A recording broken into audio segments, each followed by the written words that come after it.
Hello dear students, welcome to Motion online. और हम लोग डिस्कस कर रहे हैं मानव प्रजनन का अध्याय।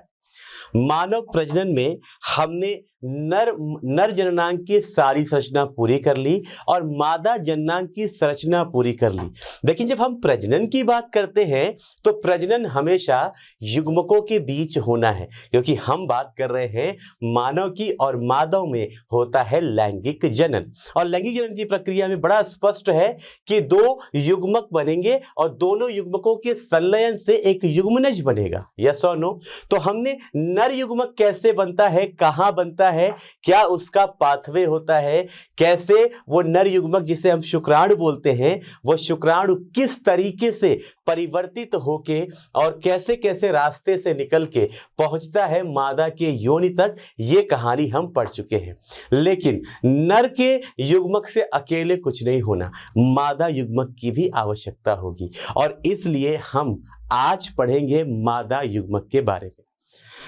बच्चों, मादा युग्मक की जब हम बात करते हैं तो नर युग्मक से मादा युग्मक बनने की जो प्रक्रिया है वो बिल्कुल अलग है, बिल्कुल अलग। दोनों का युग्मक जनन देखा जाए तो कहीं से कोई समानता नहीं दिखती, बिल्कुल ही अलग तरीके से मादा का युग्मक जनन चलता है नर की अपेक्षा। जब हम बात करते हैं मादा में युग्मक जनन की तो हमने सीखा था कि नर के अंदर युग्मक कब बनेगा, जब वह अपनी वृद्धि अवस्था, नॉट वृद्धा, बूढ़ा नहीं हो गया पहले, वृद्धि अवस्था को पार करके जनन अवस्था में आता है। जब वो अपने बाल्यावस्था को पार करके किशोरावस्था में आता है तो किशोरावस्था में आते समय उसके शरीर के अंदर एक निश्चित आयु के बाद, जो जनरली 13, 14, 15 साल के आसपास की होती है, उसके शरीर में जनन हार्मोन का स्रावण शुरू हो जाता है। और जब एक बार उसके अंदर जनन हार्मोन का स्रावण होने लगा तो जनन हार्मोन की वजह से उसके अंदर नर युग्मक का निर्माण उसके वृषण कोषों के अंदर उपस्थित वृषण में शुरू हो जाता है। लेकिन जब हम बात करते हैं मादा की तो कहानी बड़ी ही अनोखी है। मादा के अंदर युग्मक जनन मादा के भ्रूण अवस्था से ही शुरू हो जाता है। यस बच्चे, जब मादा यानी जब बच्ची मां के गोद में होती है, गोद में भी नहीं आई होती ठीक से, अभी भ्रूण बन रहा होता है, कोशिकाओं का विभाजन हो रहा होता है, तो पहले महीने तक ही इसके अंदर लगभग 17,000 ऐसी कोशिकाएं बन चुकी होती हैं जो भविष्य में युग्मक का निर्माण करेंगी, अंड कोशिका का निर्माण करेंगी। लेकिन यह बात मैंने बताई पहले महीने की। और जब बच्ची पैदा होती है तो इसके दोनों अंडाशयों के अंदर ऐसी 2 लाख कोशिकाएं पाई जाती है, मतलब दोनों जोड़ ले तो 4 लाख, 2 लाख कोशिकाएं ऐसी होती हैं कि वो 2 लाख कोशिकाएं इसके अंदर अंड जनन करके अंड कोशिका बना सकती है। तो पहला जो बहुत मेजर, बहुत ही मुख्य अंतर हो गया कि नर के अंदर युग्मक जनन कब शुरू हुआ, उसके जनन अवस्था के साथ। लेकिन मादा के अंदर युग्मक जनन कब शुरू हुआ, उसके इसके भ्रूणावस्था से, जब वो एम्ब्रियोनिक स्टेज में थी तब से ही। क्लियर है? नर के अंदर हमने सीखा था, जब मैंने आपको बताया था कि जो स्पर्मेटोगोनिया सेल्स हैं, जो शुक्र जनन कोशिकाएं होती हैं, वो शुक्र जनन कोशिकाएं विभाजित होकर जब अपना नंबर बढ़ा रही होती है। बताया था 3 अवस्थाएं, एक तो ऐसा जहां पे वो अपनी संख्या बढ़ाएंगे, एक जहां पे अपना आकार बढ़ाएंगे और एक वो जहां पे कोशिका विभाजन होता है। यस और नो?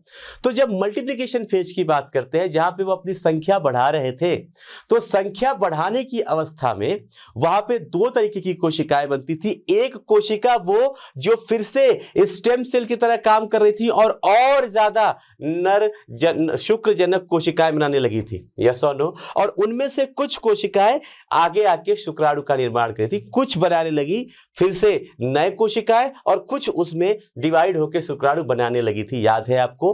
पीछे से एक बार देखिएगा। मादा के अंदर ऐसा नहीं है।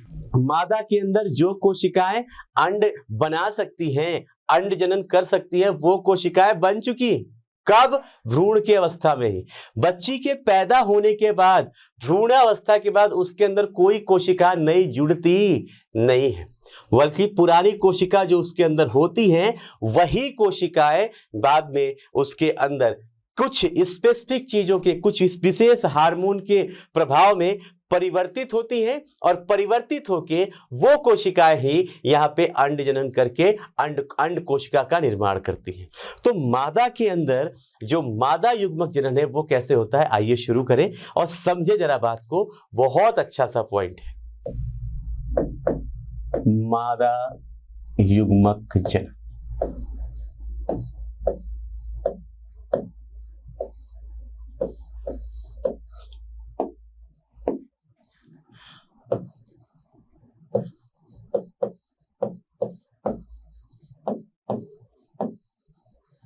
मादा युग्मक मतलब अंड कोशिका।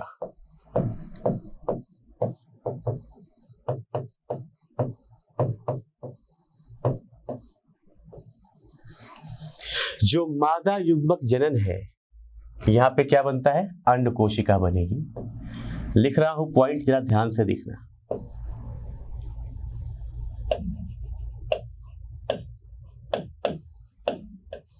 मादा के भीतर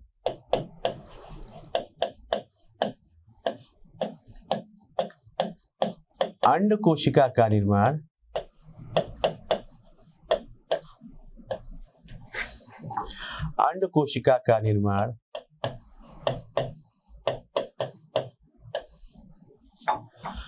पुटिका कोशिकाओं से होता है। कहां से होता है, पुटिका कोशिकाओं से।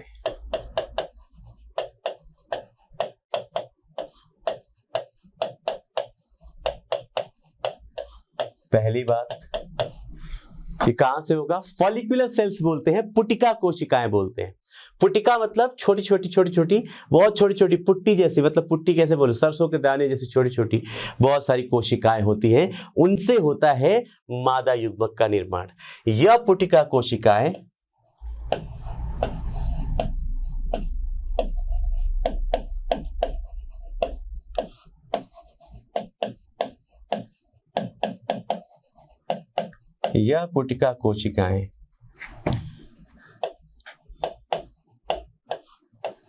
मादा के भ्रूण अवस्था में ही बन जाती। कब बन जाती है,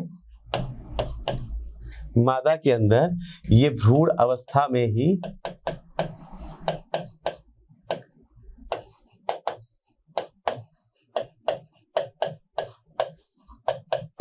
पुटिका कोशिकाएं कब बनती हैं, भ्रूण अवस्था में ही बन जाती हैं तथा जन्मोपरांत, जन्म के बाद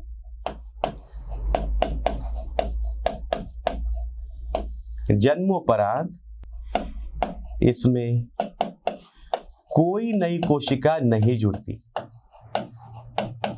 मादा के अंदर जन्म के बाद कोई नई कोशिका नहीं जुड़ती है। हमेशा जो भ्रूणावस्था में बनी है वही कोशिकाएं रहेंगी और वही कोशिकाएं आगे जाके मादा युग्मक जनन करेगी।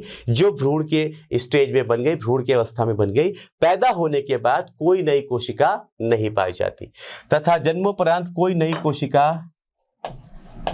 नहीं बनती। बहुत इंपॉर्टेंट है, जन्म के बाद उसके अंदर कोई भी नई कोशिका नहीं बनती है। क्लियर बच्चे, स्पष्ट है? और सुनिए जरा बात को बढ़ाते आगे। हमने कहानी सुना भी है ना, हालांकि आपको इतना नहीं जानना चाहिए पर ठीक है, सुन लेंगे तो अच्छा है। जब भ्रूण विकास हो रहा था और ये मादा भ्रूण था तो इसके अंदर 17,000 पुटिका कोशिकाएं होती हैं। जरा समझिएगा कितना ज्यादा सख्ती से मादा युग्मक जनन हो रहा है, कितनी ज्यादा सख्ती से, कितनी प्रिसाइज मैनर में, मतलब कितना ज्यादा सिलेक्शन हो रहा है कि ये ठीक है, नहीं ये नहीं, ये चाहिए, ये नहीं चाहिए, ये चाहिए। क्यों? क्योंकि नर के अंदर शुक्राणु तो बहुत सारे निकल रहे हैं लेकिन अंड कोशिका एक ही निकलती है। दिखाऊंगा अभी। शुक्राणु बहुत सारे, लेकिन अंड कोशिका एक ही निकलती है। और अगर वो अंड कोशिका अच्छी नहीं हुई, वो अंड कोशिका की अंदर पर्याप्त खाना नहीं हुआ, ऐसा नहीं, वो अंड कोशिका इतनी परिपक्व नहीं हुई कि वो आगे जाके भ्रूण विकास कर सके और आगे जाके एक बेहतर शिशु को जन्म दे सके, तो प्रजनन की प्रक्रिया क्या हो जाएगी? अवरुद्ध हो जाएगी। और इसलिए यह प्रक्रिया अवरुद्ध ना हो, क्योंकि मानव कैसा है? सतत जनक है। मानव को हर सीजन में प्रजनन करने की आजादी है, हर सीजन में वो प्रजनन कर सकता है, सतत जनक है, वो मौसमी प्रजनक नहीं है। यस और नो? तो यहां पे क्या बोल रहे हैं? 17,000 पुटिका कोशिकाएं जो होती है, ये विभाजित होकर एक महीने में ये सब विभाजित होकर बना लेती है अपना नंबर 7 लाख के आसपास। 7 लाख पुटिका कोशिकाएं, देखिएगा।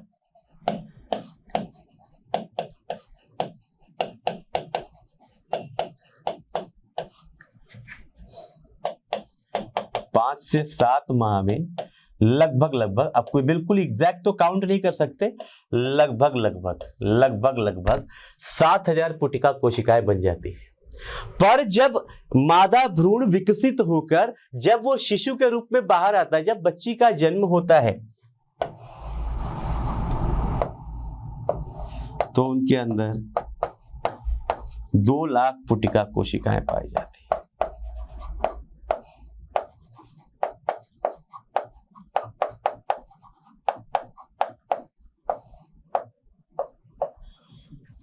इनके अंदर क्या होती है? 2 लाख पुटिका कोशिकाएं पाई जाती है। कब? 9वें महीने पे। और इन्हीं पुटिका कोशिकाओं के साथ मादा का जन्म हो जाता है। क्या हो जाता है? मादा का जन्म हो जाता है। और ये पुटिका कोशिकाएं कहां पाई जाएंगी? ये पाई जाएंगी अंडाशय के अंदर। कहां पे पाई जाएंगी बच्चे? अंडाशय के भीतर। अब जरा सीखेंगे कि क्या क्या चीजें चल रही। जब वो पैदा हुई तो 9 महीने की, तो उसके अंदर कितनी थी? 2 लाख के आसपास। अब देखिए क्या क्या चेंजेस हो रहे हैं मादा युग्मक जनन में। हमने अगर बना दें एक अंडाशय की संरचना बना दें, तो हम असल में अंडाशय को ऐसे ही देखते हैं। एक जो अंडाशय है, ये क्या है? एक अंडाशय। ये अंडाशय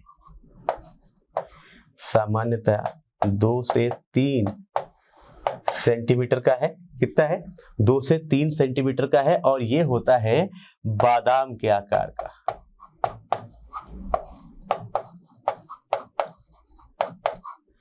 कैसा होता है ये? बादाम के आकार का, 2 से 3 सेंटीमीटर लंबी ऐसी संरचना होती है, बादाम नुमा। क्लियर बच्चे?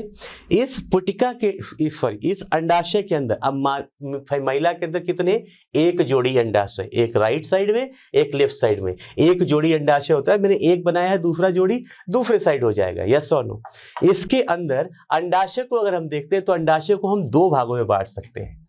एक तो उसके ये बीच का हिस्सा, एक क्या हो गया? ये बीच का हिस्सा। ये वाला बाहर वाला भाग कहलाता है वल्कुट।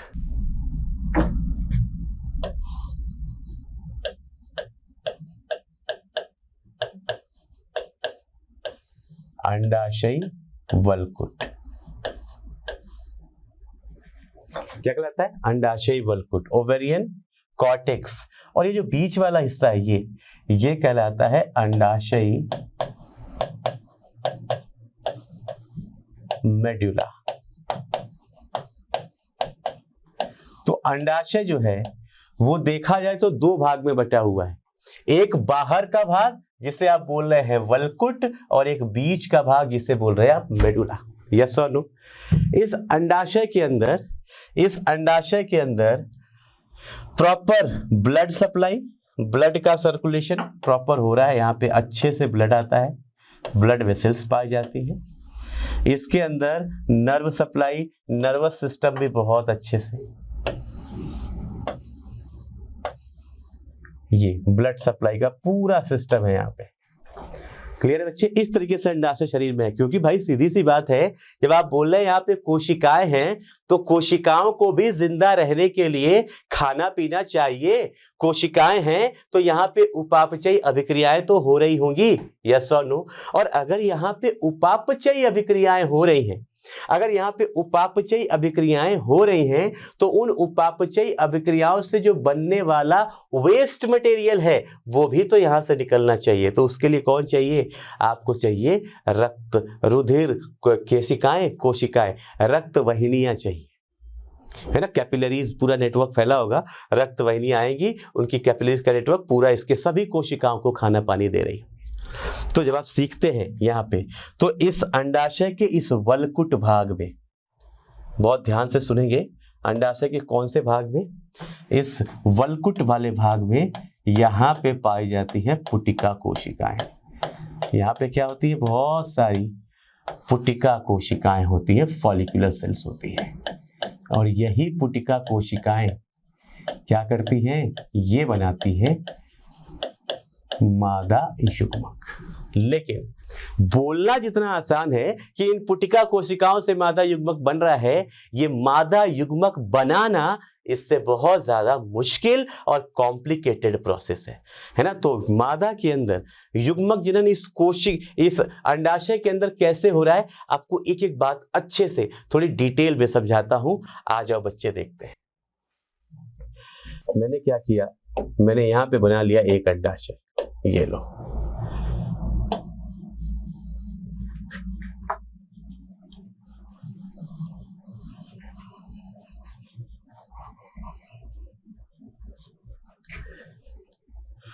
ये क्या बन गया? एक अंडाशय बन गया। ज्यादा अच्छा बादाम बन गया, कोई बात नहीं।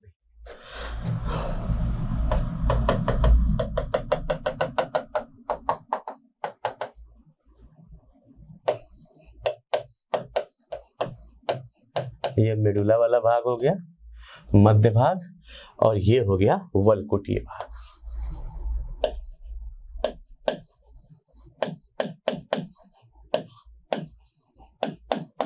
ये क्या हो गया बच्चे? वलकुटीय भाग। देखना, हमने क्या किया, हमने यहां पे बना दिया पुटिका कोशिकाएं, ये लो, बहुत सारी छोटी छोटी पुटिका कोशिकाएं।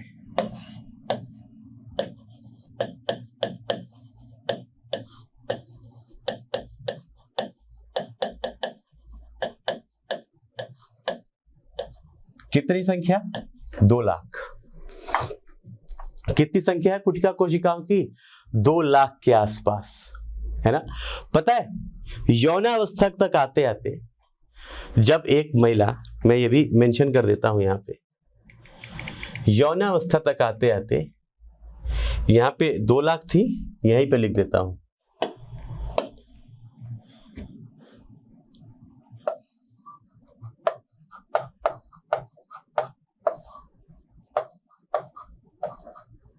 यौना अवस्था तक आते आते ये पुटिका कोशिकाओं की संख्या है, ये एक अंडाशय में सिर्फ और सिर्फ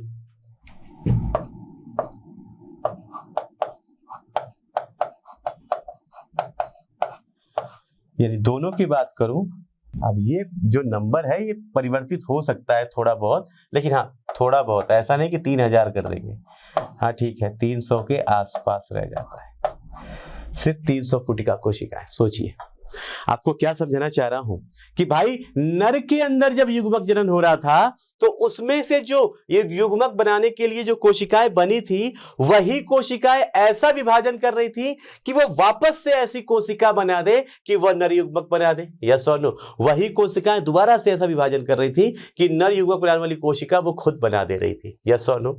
यहां पे बनी तो बहुत ज्यादा, यहां तक पहुंच गई 7 लाख तक, लेकिन 700 भी नहीं बची, 300 के आसपास मात्र। और पता है यहां पे जो अंड कोशिका बनेगी, हम अभी बनाएंगे, जो अंड कोशिका यहां पे बनेगी, वो अंड कोशिका सिर्फ और सिर्फ यहां पे एक निकलती है। एक निकलती है कब? एक माहवारी चक्र में। एक महीने का जो चक्र होता है जिसे आर्तव चक्र कहा जाता है मादाओं के अंदर, वो आर्तव चक्र में हर आर्तव चक्र के 14वें दिन यहां से एक अंड कोशिका निषेचित होती है। एक साइड से एक निषेचित हो पाती है, यस और नो? एक साइड से एक कोशिका निषेचित हो पाती है। और इनमें से भी जो 300 बची है, इनमें से भी कुछ मरती रहेंगी, कुछ जीती रहेंगी, ये सब कार्यक्रम चलता रहेगा। तो महिलाओं के अंदर जो जनन क्षमता है वो उनके आर्तव चक्र के साथ शुरू हुआ। और एक बार आप जोड़ने की कोशिश करना बच्चे, एक बार जोड़ने की कोशिश करना। मान लेता हूं कि मादा के अंदर जो पीरियड्स है, जो आर्तव चक्र है, वो 13 साल से शुरू होता है। कब से शुरू हो रहा है? 13 साल से। और वो लगभग 53 साल तक चला, तो 40 साल हो गए। 40 साल में एक महीने में 12 निकले, तो 40 साल के समय आते आते कितने निकल गए? एक महीने में 12 तो 480। ये देखो हमने क्या बनाया, एक के अंदर लगभग हम 300 के आसपास मान लें, 300 से 400 हो सकती है ना? तो ये जो उनके अंदर निकल रही है ये अंड कोशिकाएं, वो अंड कोशिकाएं एक समय के बाद खत्म हो जाती हैं, रुक जाती हैं। इसीलिए महिलाओं के अंदर आर्तव चक्र भी एक समय के बाद रुक जाता है, क्योंकि जो अंड कोशिका बननी थी वो बन चुकी, वो निकल चुकी, बात खत्म। आ रहा है समझ में? तो इसको अब जैसे आपको जो मैंने डेटा दिया है, इसको अगर देखा जाए तो मैं इसको कर देता हूँ, थोड़ा सा और बढ़ा देता हूँ, नहीं तो आप लोग जोड़ोगे तो बोलेंगे कि इतना कम, थोड़ा और बढ़ा देते हैं, क्योंकि हम आपको पूरी बात यहाँ पे नहीं बता सकते। चलो 400 के आसपास मान लेता हूँ, क्योंकि अभी क्या होता है प्रेगनेंसी के टाइम पे, जब तक लैक्टेशन पीरियड होता है उस टाइम पे ये नहीं भी होता है, ये रुकता भी है। तो कोई बात नहीं, आप 400 के आसपास मान लो, हमारा काम हो जाएगा, कोई दिक्कत नहीं है। आपसे नंबर वैसे भी कोई पूछ नहीं रहा, मैं तो आपको समझाने के लिए बता रहा हूँ। ठीक है बच्चे, कि यहाँ पे अंड जनन कैसे होगा आइए दिखाता हूं। अब यहाँ पे आ गए, यहाँ पे क्या है, पुटिका कोशिकाएं। कब? ये जो कहानी दिखा रहा हूं, क्योंकि मैंने बोला है अंड जनन की प्रक्रिया शुरू हो चुकी है भ्रूणावस्था से ही, यस और नो? भ्रूणावस्था से ही शुरू हो गई। तो यहाँ पे जो पुटिका कोशिकाएं दिखती हैं, ये पुटिका कोशिकाएं कुछ समय के बाद ही अपने ऊपर कुछ कोशिकाओं का लेयर बनाना शुरू कर देती है। ये पुटिका कोशिकाएं हैं, नॉर्मल फॉलिकुलर सेल्स हैं। इन फॉलिकुलर सेल्स के ऊपर क्या होता है बच्चे, ध्यान से देखना, इन कोशिकाओं के ऊपर अगर ये पुटिका कोशिका है एक, जैसा कि हमने बनाया भी है, अगर ये एक पुटिका कोशिका है, ये एक पुटिका कोशिका है, तो इन कोशिकाओं के ऊपर यहाँ पे एक गोल गोल से कण के जैसी कोशिका इकट्ठा होने लगती है, ऐसे।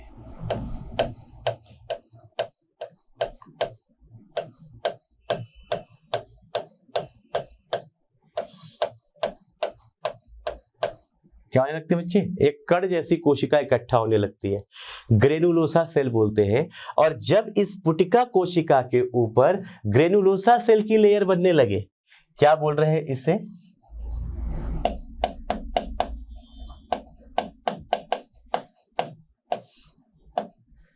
ग्रेनुलोसा कोशिका। जब इसके ऊपर ग्रेनुलोसा सेल की लेयर बनने लगे, ग्रेनुलोसा कोशिका बनने लगे, तो ये पुटिका कोशिकाएं इस समय पे कही जाती हैं प्राथमिक पुटिका कोशिका। नाम याद रखना है, यही नाम बहुत इंपॉर्टेंट है। क्या बोलना है इसे? प्राथमिक पुटिका के लिए पू और कोशिका के मतलब को, समझ जाओगे ना? प्राथमिक पुटिका कोशिका बोलने लगते हैं इसे, प्राइमरी फॉलिकुलर सेल्स बोलने लगते हैं। क्लियर बच्चे?